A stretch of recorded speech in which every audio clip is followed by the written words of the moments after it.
সুপ্রিয় দর্শক, আপনারা দেখতে পাচ্ছেন মৈনটঘাট মাছের আড়তে বিশাল বড় দানব বাগাইর মাছ আসছে। ভাই, এই বাগাইর মাছ কত কেজি হইব ওজন? 20 কেজির উপরে হইবে। 20 কেজির উপরে। এই 6 মাসের মধ্যে সবচেয়ে বড় বাগাইর মাছ। অনেক বড় বাগান আছে এটা। বিশাল বড় বাগাইর মাছ, বিশাল বড় বাগান। এটা বলে 23,000 টাকা। 23,000 টাকা দাম কইছে। 23,000 টাকা একজন কাস্টমার কিনে নিয়ে গেল মৈনটঘাট থেকে। বিশাল বড় বাগাইর মাছ। এখন মৈনটঘাট মাছের আড়তে বিশাল বড় বড় কাতল মাছ, পাঙ্গাস মাছ, আয়ের মাছ, বোয়াল মাছ পাওয়া যাচ্ছে। 25 কেজি মাছ হইব না। 25 হইব না, 24 এর কাছাকাছি। 24 কেজি।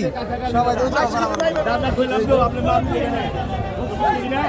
এই দেন 24 কেজি আমি কইছি দাদা মাপ দিছে 24 কেজি। সবাই হাতে নিয়ে ওজন মাপছে। এক একজনে 24 কেজি 20 কেজি বলতেছে। কত কেজি হইব এটা? 22 কেজি।